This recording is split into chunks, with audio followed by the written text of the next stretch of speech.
Jean chapitre 2, verset 21.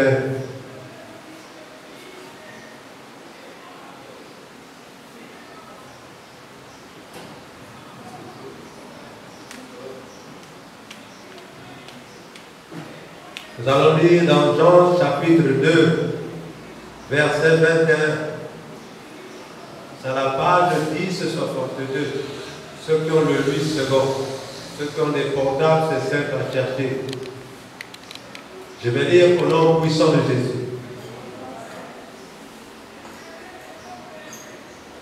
Mais il parlait du temple de son corps. Alléluia. Mais Jésus ici parlait du temple de son corps. Si tu veux comprendre ce passage, tu peux commencer du 19 jusqu'à 22. Tu vas comprendre. Jésus leur parlait de ce qui va se passer sur son temple. Car le temple de Dieu, c'est le corps humain. Alléluia. Il ne faut pas comprendre que je m'en vais au temple. Quand on parle du temple, c'est le lieu où on se communie, mais tous les hommes, donc, ça fait une partie de l'homme. Alléluia. Je vais prier au nom puissant de Jésus. Père, je viens vers toi avec un cœur contrit pour te dire merci pour tout ce que tu nous as fait ce matin.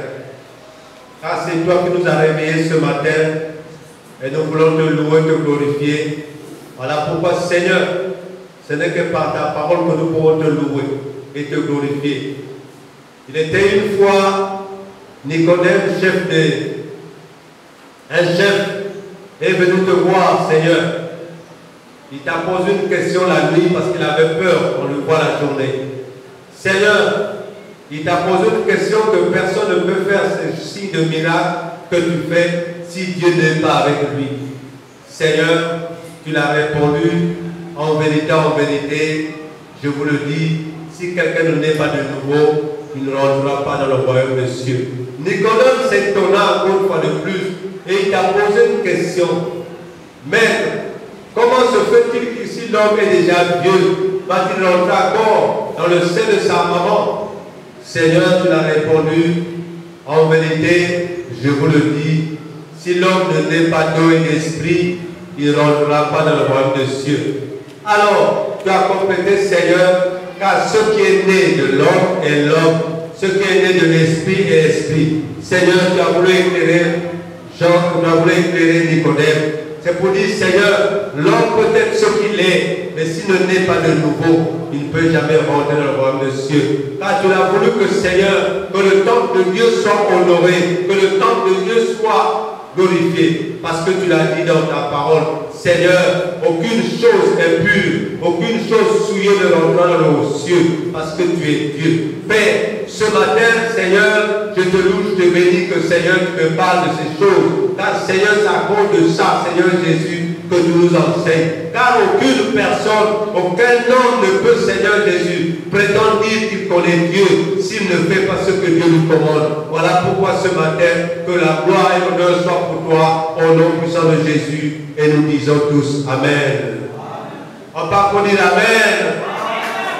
Amen. Bénis-nous, on acclame. Vous savez, ce que nous allons écouter ce matin, ce n'est pas la parole d'un homme, c'est la parole du Dieu vivant. Amen. Les gens se posent pour vous la question, il y a quelle différence entre Dieu et Jésus? Il n'y a pas une différence entre le Père et le Fils, il n'y en a pas. Alléluia. Parce que le Fils dit que moi et le Père, nous sommes un. Mais comment tu vas encore poser la question? Voilà ici, Nicodème, un chef religieux, qui a les bouquets devant lui, qui a beaucoup de choses devant lui, mais il n'avait pas cette connaissance. Parce que même toi, tu es arrivé ici, tu te dis que tu es intellectuel, tu connais beaucoup de problèmes, tu as la sagesse, mais il y a des choses que tu ne connais pas. Il faut qu'on t'enseigne tous les jours pour que tu puisses ouvrir les yeux. Alléluia. Voilà le thème de ce matin, bien-aimé.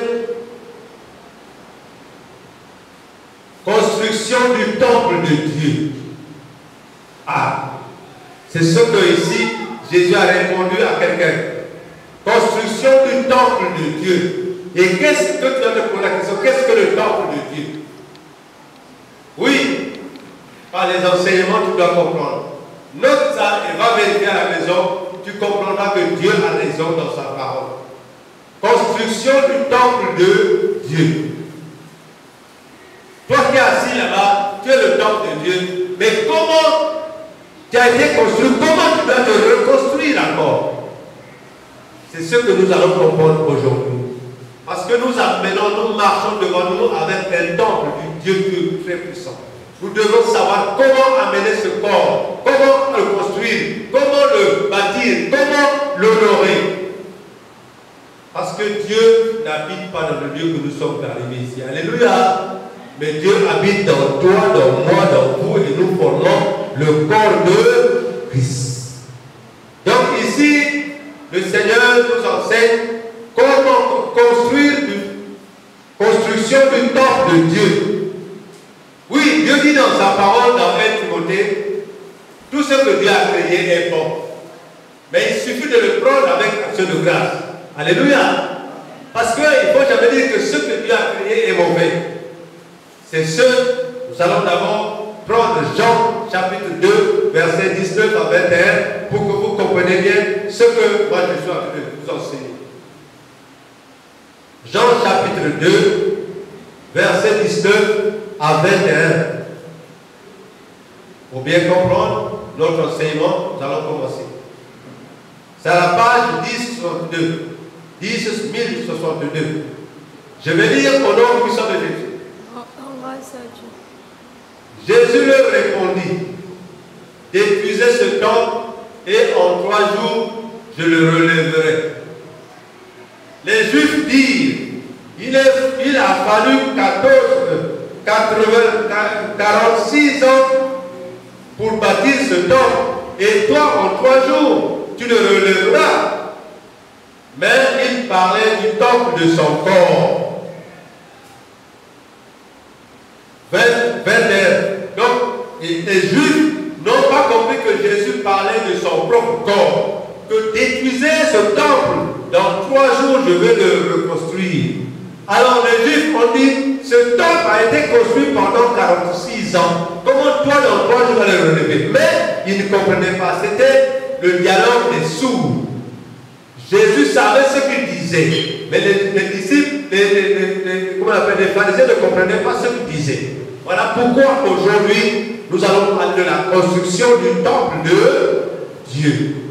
Toi, tu es le temple de Dieu. Comment te construis-tu? Nous allons comprendre par les enseignements. Parce que Jésus a beaucoup de promesses qu'il a faites aux gens qui honorent ce temple, qui respectent ce temple, qui marchent avec unité. Et ce temple sera honoré de quelle manière? Nous allons prendre notre cahier, si nous avons notre Bible. Nous allons lire dans 1 Roi chapitre 6, verset 7. 1 Roi chapitre 6, verset 7. Vous allez comprendre comment on construit le temple avec des coups de marteau, avec des poils. Non, le temple de Dieu se construit avec la douceur, sans bruit, sans obstacle. Et c'est ce que nous sommes. Nous allons devoir mener notre corps sans bruit, sans des problèmes, avec bonté et vérité, pour que ce temple soit honoré par Dieu qui l'a construit. Amen. Oui, si vous êtes à la page, je vais lire dans 1 Roi chapitre 6, verset 7. Lorsqu'on bâtit la maison, on se servit de pierres toutes taillées, et ni marteau, ni hache, ni aucun instrument de fer ne furent entendus dans la maison pendant qu'on la construisait. Est-ce que quelqu'un peut dire amen? Amen. Voilà, ici, nous ne parlons pas en vain parce que la parole de Dieu parle en nous-mêmes. Tu vois, ici, Salomon reçoit un ordre du Dieu Tout-Puissant de le construire un temple. Parce que c'était son père qui l'a voulu construire. Mais Dieu va nous enseigner de quelle manière il avait rejeté son père. Et pourtant il dit que Le cœur de David était mieux pour lui. Mais il y a quelque chose que nous allons comprendre. Si tu veux construire ton temple, il faut éviter de renverser le sang. C'est-à-dire renverser le sang de qui? Je ne te dis pas de prendre même ton couteau. Prends, tu mets les Césars ici, tu renverses le sang de Dieu, qui est la maison du Seigneur. Tu es en train de décider de tuer peut-être la fondation, les portes, mais tu ne sais pas. Mais Dieu seul sait de quelle manière il t'a fait. Il faut que tu respires, tu respectes ce temps. Voilà, nous allons tout derrière devant, on nous enlève les habits, on reste en slip. Et on est en train de dessiner un léopard au dos. Le temple de Dieu. Et le gars qui est en train de dessiner, tu l'es tout ton caleçon. Je ne sais pas si c'est Kakamabel ou quoi tu en as, ou c'est un slip. Il te dessine un léopard au dos, ou un gros serpent. Bien aimé, même si c'est la mode en question. Il est en train de dessiner sur quoi? Sur le temple de Dieu. Donc ici, on nous parle comment construire notre maison devant Dieu. Dieu l'a construit. Quand il a fait naître un enfant, l'enfant est venu complet. Mais cet enfant change, permet que le péché rentre en lui ou dans elle, compte tenu de l'environnement et l'entourage de ce qu'il entend, ce qu'il voit, et lui il va s'ingérer là. Maintenant la sainteté qui était dans le bébé là, s'écarte. Est-ce que vous comprenez maintenant? S'écarte. Voilà pourquoi Jésus ici dit à Nicodème, toute personne doit se renaître de nouveau. Je pense que vous commencez à comprendre la construction du temps. Commencez à comprendre. Voilà. Donc ici, vous avez vu, lorsque Salomon a commencé à construire le temple, la maison de Dieu, tout était bien formaté d'une manière qu'il n'y a rien de désordonné. Oui. Toi qui as le désordre, ta maison c'est un temple de Dieu, tu dois avoir de l'ordre. Car Dieu dit dans sa parole, je ne suis pas un Dieu de désordre, mais je suis un Dieu d'ordre. Donc il sait pourquoi il nous donne tous ces passages. Lorsque tu es à la maison chez toi, tu as le désordre, c'est que tu fais pas partie des enfants de Dieu. Tu fais partie des enfants du diable. Pas le diable, c'est le désordre. Il est temps que tu dois changer à mettre de l'ordre dans ta vie. Est-ce que le peuple de Dieu comprend ce que je prêche? Je le prêche à moi-même, je le prêche à toi, je le prêche aussi aux enfants. Alléluia. Bien, nous allons continuer parce qu'ici la parole de Dieu nous parle. Parce que la parole de Dieu parle d'elle-même avant d'expliquer. Nous allons prendre 1 Roi chapitre 6, verset 12. C'est la même page. La même page. Ma Bible, c'est la même page. Je ne sais pas si vous, c'est une autre page. Donc, je vais lire dans 1 Jean, chapitre 6, verset 12. Si tu marches selon mes lois, si tu pratiques mes ordonnances, si tu observes et suis tous mes commandements, j'accomplirai à ton égard la promesse que j'ai faite à David ton père. Est-ce que quelqu'un peut dire Amen? Quelqu'un peut ajouter encore un Amen? Amen. Voilà. Ici, voilà. C'est un père. Non, c'est Dieu qui est en train de dire aux enfants de David, si tu marches devant moi en respectant mes lois, respectant mes ordonnances, respectant mes commandements, je vais accomplir la promesse que j'ai faite à ton Père. Voilà pourquoi, mes frères et sœurs, il y a beaucoup de choses que les enfants de Dieu manquent à cause de la désobéissance. Or que son père était prospère. Maintenant, lui, quand il reçoit l'argent, il devient orgueilleux, il vit plus mieux que même son père. Et que la promesse qui était faite pour son père et pour ses descendants, cette promesse, Dieu l'arrête parce que tu ne marches pas selon la volonté de Dieu. Est-ce que je parle à des hommes? Oui, c'est pas difficile. Ce n'est pas que tu fais ce que tu veux. Ton corps, c'est le temple de Dieu. C'est la maison de Dieu. Tu dois marcher avec ce corps avec dignité, respect et honoré. Donc voilà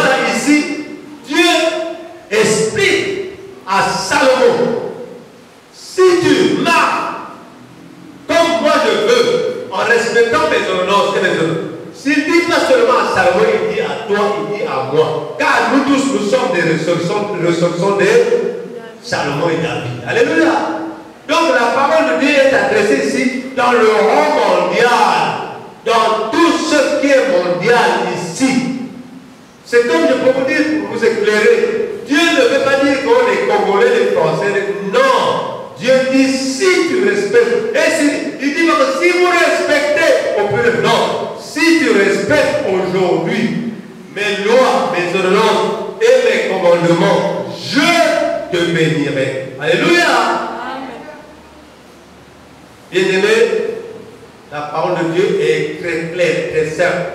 Ça ne sert pas quand on va prêcher une parole très dure. Non. Ici, je suis en train de partir petit à petit pour que nous comprenions que notre corps est la construction que nous allons faire aujourd'hui. Donc, si tu avais des erreurs, maintenant regarde comment tu vas reconstruire cette maison.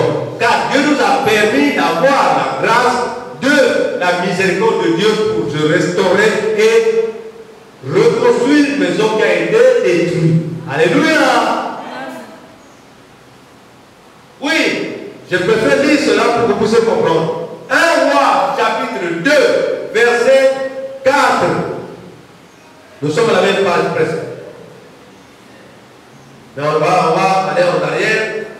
2 Rois, chapitre 2, verset 4.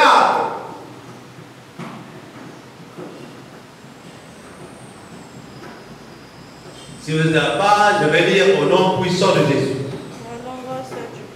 Et afin que l'Éternel accomplisse cette parole qu'il a prononcée sur moi. Si des fils prennent garde à leur voie en marchant avec fidélité devant moi, de tout leur cœur et de toute leur âme, tu ne manqueras jamais un successeur sur le trône d'Israël. Est-ce que quelqu'un peut dire Amen?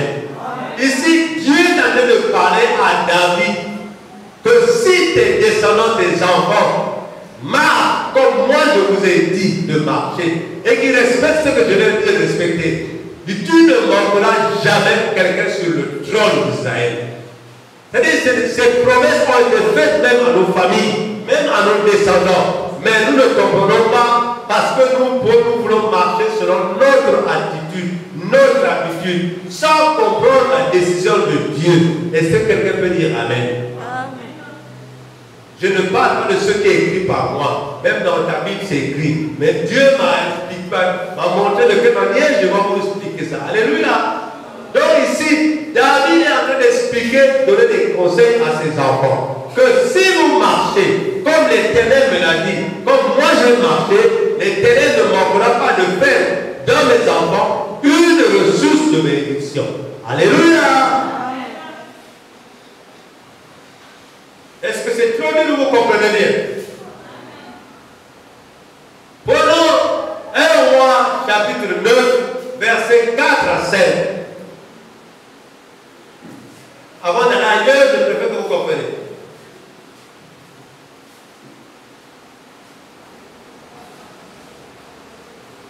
1 Roi, chapitre 9, versets 4 à 7. C'est la page 367. Je vais lire au nom puissant de Jésus. Et toi, si tu marches en ma présence, comme a marché David ton père, avec sincérité de cœur et avec droiture, faisant tout ce que je t'ai commandé, si tu observes mes lois et mes ordonnances, j'établirai pour toujours le trône de ton royaume en Israël, comme je l'ai déclaré à David, ton père, en disant, tu ne manqueras jamais d'un successeur sur le trône d'Israël. Est-ce que quelqu'un peut dire Amen? Amen. Voilà, ici, Dieu a encore même répété à Salomon en lui rappelant ce que lui avait rappelé à son père, que s'il marche selon la droiture, le respect et l'honoration de ses commandements, il va restaurer que ses enfants restent sur le trône jusqu'à la fin de la vie. Quelle promesse! Allez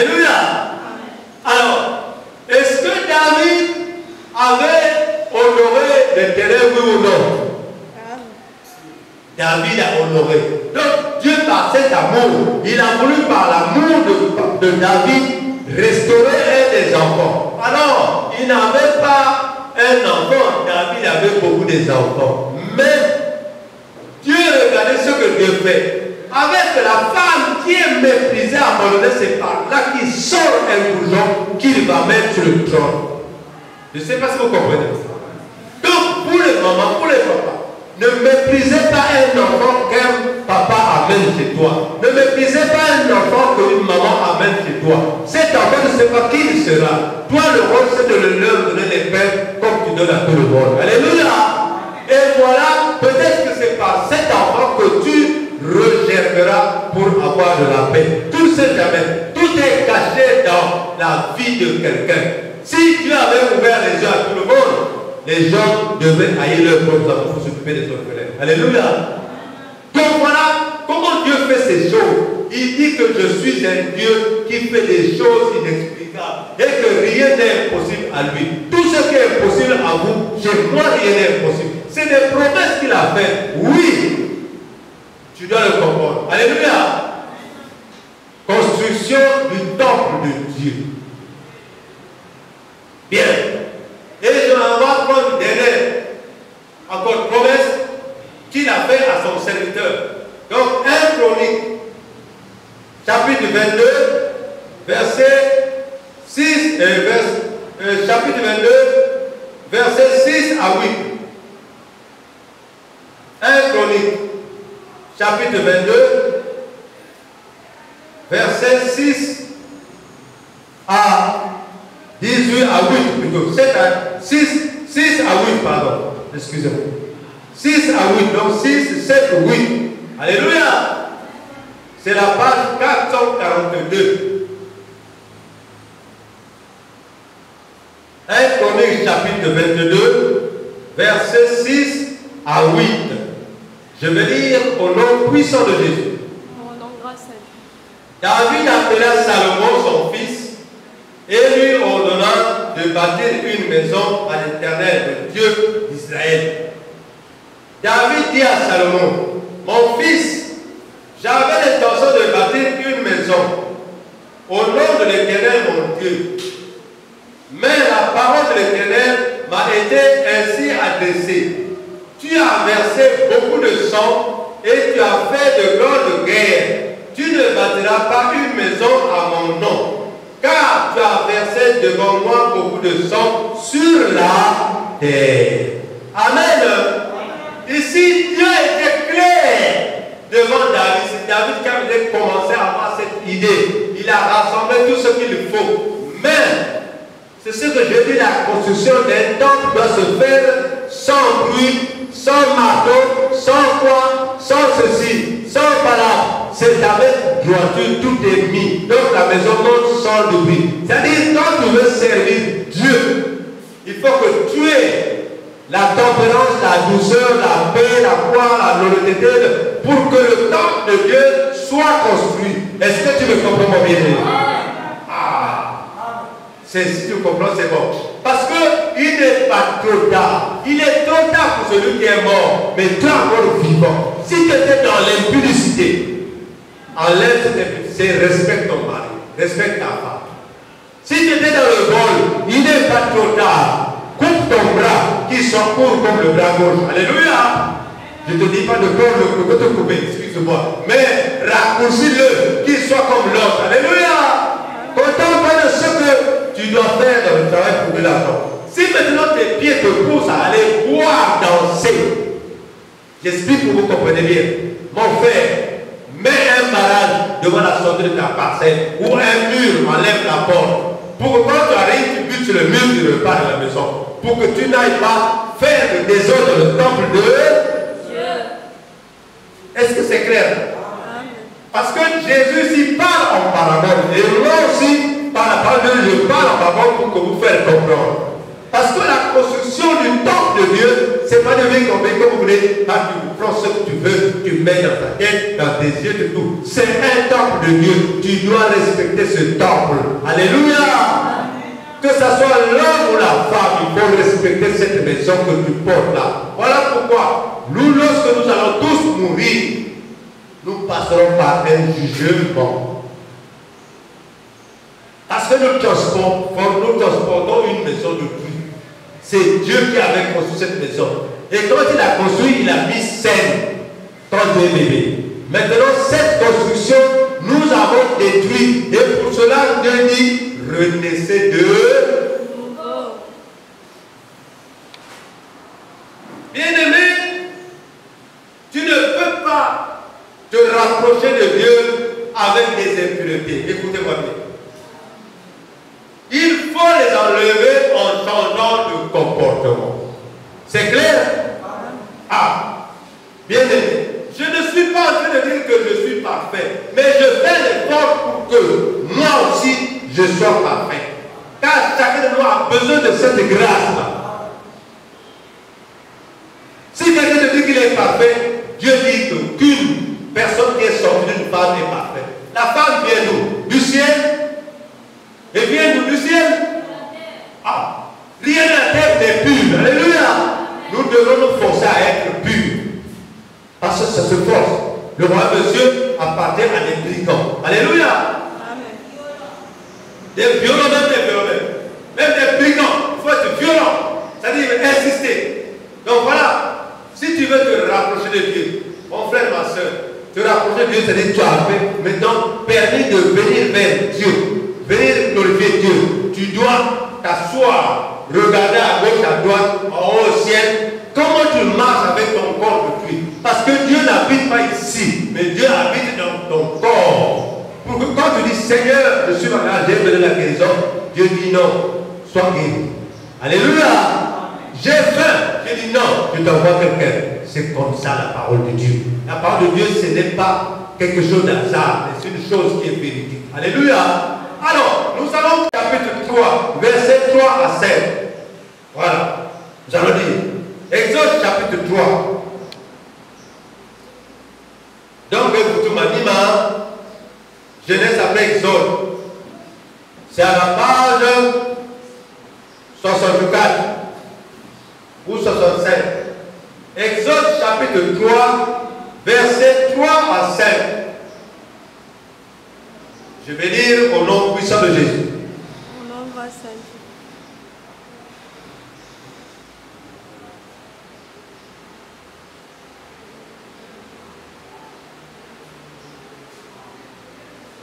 Je vais dire au nom puissant de Jésus.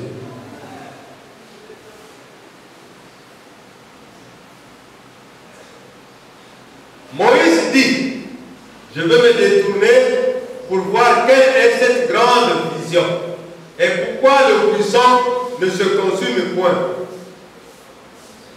L'Éternel vit qu'il se détournait pour voir et Dieu l'appela du milieu du Tout-Puissant. Et dit, Moïse, Moïse, il répondit, me voici. Dieu dit, n'approche pas d'ici, ôte tes souliers de tes pieds, car le lieu sur lequel tu te tiens est une terre sainte. Ah, bien aimé. Pourquoi j'ai dit ici que tu sois le petit frère de Dieu, que tu sois l'homme de Dieu, ou le papa de Dieu, ou Dieu que Dieu a besoin que ton corps soit propre. Alléluia. Je ne dis pas que vous êtes sale, vous ne priez pas, mais la propriété de Dieu, c'est de te comporter d'une manière que lui veut. Alléluia. Ne fais pas de ton corps un marché de Java, un marché de publicité, un marché de tout pour faire. Donc bouffe tout, fourre tout. Il y en a des boutiques qui sont fourre tout. Fourre tout, c'est-à-dire même des magasins. Tout est là déjà. Alléluia. Or, nous sommes un corps saint de Dieu. Nous devons faire des choses saintes dans nous. Est-ce que quelqu'un comprend ce que je veux dire? Ici, là, Dieu n'a pas, il s'est apparu à Moïse, il a choisi. Mais alors écoutez-moi, il t'a choisi, mais il vient de toi. Mais il ne peut pas marcher avec toi parce que toi, tu as une saleté. Alléluia. Et il dit à Moïse, enlève tes souliers. te dit réponds-toi. La terre que tu te trouves, c'est une terre saine. Car je ne peux pas marcher avec toi. Il n'a pas expliqué ça, mais je vous explique. Je peux marcher avec toi parce que tu es sale. Alléluia. Ici, il dit à Moïse de se naître de... C'est pas une injure. Bon, même dans le monde actuel, monsieur peut dire à sa femme, change. Madame peut dire à son mari, change. C'est pareil. C'est pour qu'on continue ensemble de continuer à vivre. Amen. Là, c'est clair peut-être. C'est clair? Mais il n'y a pas des coups de marteau, ni des coups de pioche. C'est dans la douceur de la tranquillité. Alléluia. Si quelqu'un ne comprend pas cet enseignement, c'est grave. Bon, après la mort de Moïse, qui Dieu a appelé? Aaron ou qui? Josué. Ah, Josué non. Mais il vient chez Josué. Josué, il fait pareil. Il trouve que Josué est sale. Nous ne devons pas nous dire que nous sommes purs devant Dieu. Voilà. Josué chapitre 5, verset 15. Après Deutéronome, c'est Josué. Josué chapitre 5, verset 15. C'est à la page 236. 236.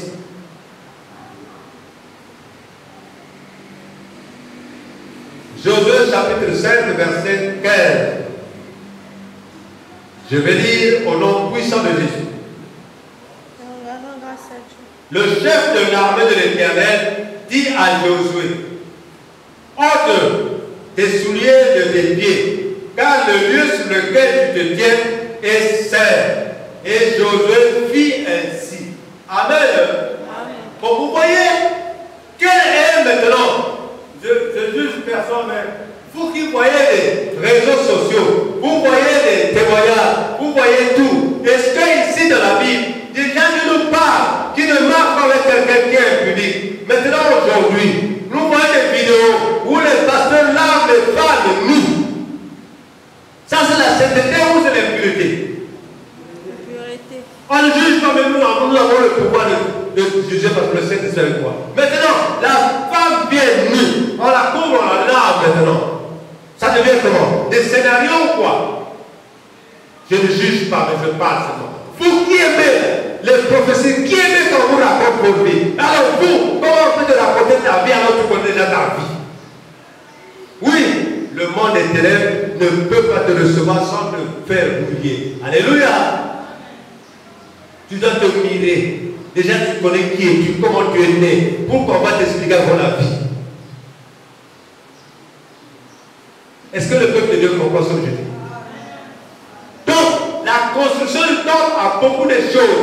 Oh, il n'y a pas seulement la toiture, il n'y a pas seulement les bastels, il n'y a pas seulement les fondations. Il y a beaucoup de choses qu'il faut les mettre en ordre. Là, c'est clair?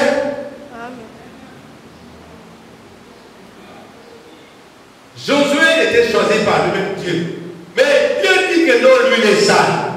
Donc Dieu a voulu harmoniser ta parole avec Moïse, avec tout le monde. Comme il a harmonisé avec Moïse et Josué, il va harmoniser aussi avec toi, avec moi. Oui ou non? Et quand on prêche la vérité, vous fuyez l'église. Quand vous fuyez, Dieu va s'arrêter. Ah, tu t'expliques? Parce que les gens pensent que non, je ne veux plus servir. Mais si tu ne sais pas, d'autres Dieu va envoyer les gens. La parole de Dieu c'est comme ça. Ce qui te fait mal, c'est ce qui va t'élever. Mais quand tu fuis cette parole, c'est ça qui va te détruire durant l'enfer. Il faut aimer la vérité. De la parole de Dieu, c'est très bon, ça édifie quelqu'un. Amen. Ici, je vais continuer à prêcher. Je continue, papa. Mais je vais parler quelque chose. Puisque le diable connaît que si tu t'attaches à Dieu, écoutez-moi, notre ennemi, c'est le diable. Mais le diable peut passer par ton frère, par ton oncle, si tu deviens ennemi. Alléluia. Le diable, ce n'est pas celui qui a les cornes, non. Ton frère que vous mangez ensemble peut se transformer en démon. Alléluia.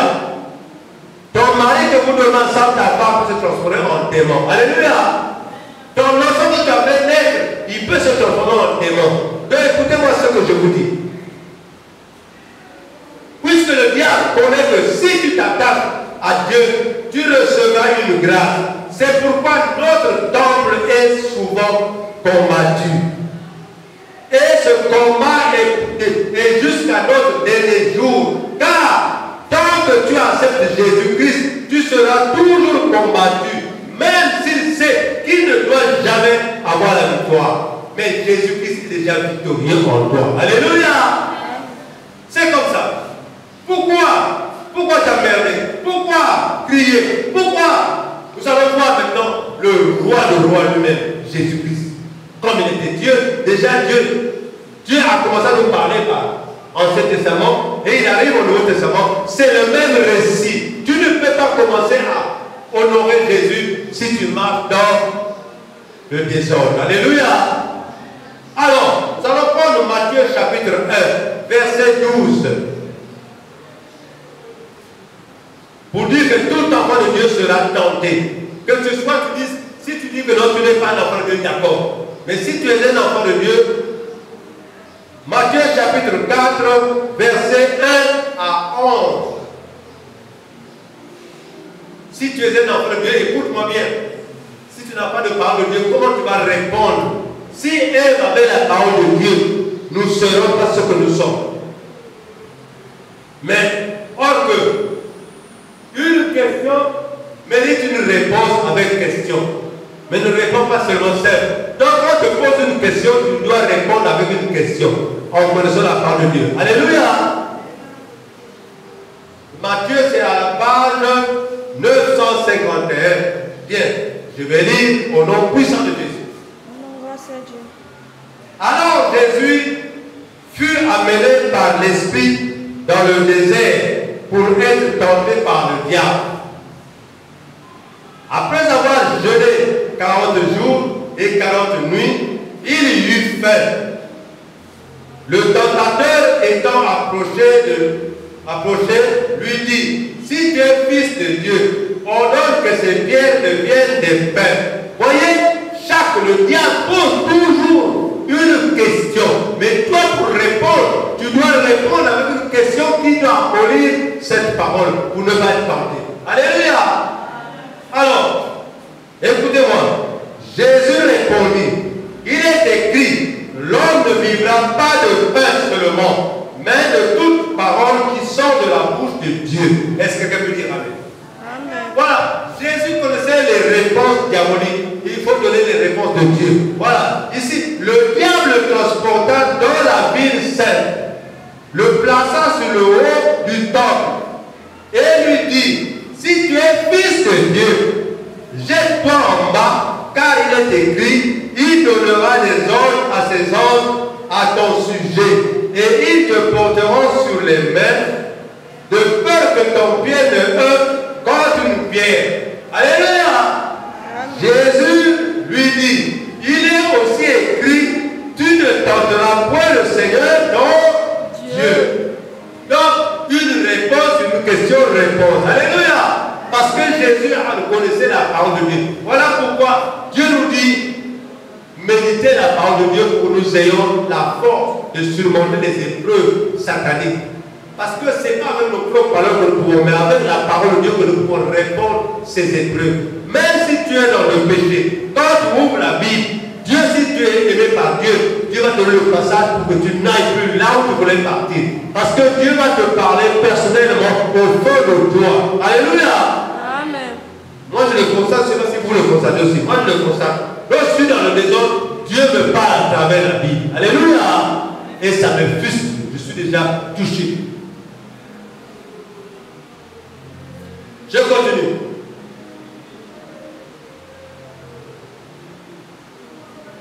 Le diable, vous avez encore appris qu'il a été dit aux anciens. La page a tourné. C'est bon. À partir de 9. 8, excusez-moi. 8. Le diable, non, on n'a jamais lu ça. Le diable transporta sur une montagne très saine. Jésus avait répondu et lui dit, je te donnerai, oui, c'est bon. Le diable le transporta encore, sur une montagne très élevée. Lui montra tous les royaumes du monde et leur gloire. Tout ce qui brille vie devant vous, ce n'est pas de... Eh, papa, maman. Lorsque vous voyez c'est bon. Non. Et lui dit, je te donnerai toutes ces choses si tu te prosternes et m'adores. Jésus lui répondit. Jésus lui dit, retire-toi, Satan, car il est écrit, tu adoreras le Seigneur ton Dieu et tu le serviras lui seul. Alors le diable le laissa et voici les anges vinrent auprès de Jésus et le servaient. Alléluia. Amen. Voyez que ici là, j'ai lu ce passage pour vous savez, lorsque tu acceptes Jésus-Christ, quel que soit le diable ne va jamais être la joie. Parce qu'il doit toujours venir te tenter. Regarde, maintenant tu vas à l'église, que toujours pauvre, tu n'as rien à manger. Dis-lui que l'homme ne va pas seulement te nourrir de nourriture. Dieu va me donner à manger. Alléluia. La foi, c'est une grande puissance. Parce que ce sont souvent les nouveaux convertis que le diable réussit à pousser. Même ceux qui sont anciens. Quand tu t'appuies, et si tu es fort, tu ressors. Parce que tu dis que non, je suis enfant de Dieu, je dois marcher sur la parole de Dieu. Alléluia. Et là, il est frustré. Maintenant, mon frère, ma soeur, vous voyez, tu te dis que non, moi dans ma vie, je souffre. Alors, Jésus n'a pas souffert. On a commencé par Jésus parce que Jésus était dès le début, aux jeunesse. Jésus est là dès la première page de jeunesse. Et Jésus est apparu pour qu'on accomplisse la parole, pour qu'on montre que l'homme aussi peut faire ce que Dieu fait. Alléluia. Car la Bible nous dit qu'il n'a ni péché ni quoi, que ce soit, n'a rien. Donc, Jésus-Christ est Dieu en personne. Alléluia. Voilà, aujourd'hui, vous comprenez les tentations. Mais toi, oh, prêtre, oh, qui? Pasteur, non. Tout le monde est tenté parce que vous avez écouté la parole de Dieu. Il ne faut pas que vous appliquiez cette vérité quand vous. Maintenant, Jésus est venu. Ouvrons 2 Corinthiens, chapitre 5, verset 17. Jésus a donné toutes choses. Il a compris que l'homme est faible. L'homme doit être enseigné pour qu'il marche selon la parole de Dieu. 2 Corinthiens chapitre 5, verset 17. À la page 1171. Je vais lire au nom puissant de Jésus. Rendons grâce à Dieu. Si quelqu'un est en Christ, il est une nouvelle créature. Les choses anciennes sont passées. Voici toutes choses sont devenues nouvelles. Alléluia. Jésus est en train de dire que le thème de ce matin, c'est construction du temple. Donc oui, en construisant le temple, on peut se tromper. On a mis le péché. Maintenant, il est dit que nous sommes en Christ. Nous avons le pouvoir de dire, Seigneur, j'ai péché. Ramène-moi encore dans ma maison. Alléluia. Il n'est pas trop tard tant que tu vis. Voilà, ça c'est comme ça. Si quelqu'un est en Christ, tu as le pouvoir d'un Dieu dans toi. Tu peux demander la force avec foi et cette force sera là. Alléluia. Amen. Bien, nous allons prendre 2 Corinthiens, chapitre 6, versets 14 à 18. 2 Corinthiens.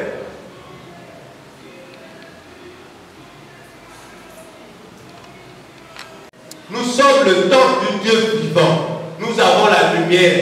Quel est quelque chose de commun que nous devons avoir entre la lumière et l'obscurité? C'est clair là, amen?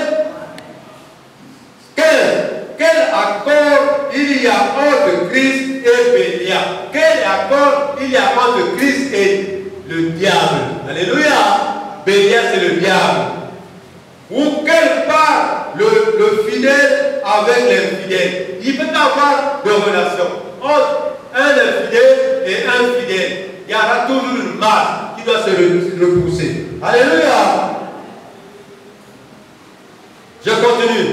J'habiterai et je marcherai au milieu d'eux. Je serai leur Dieu et ils seront mon peuple. Écoutez ce que Dieu promet à nous. Donc Dieu va marcher dans nous. Et nous serons son peuple. Lui sera notre Dieu. Maintenant, quand Dieu est ton Dieu, quelle est la chose qui est impossible devant lui? Parce que nous ne voulons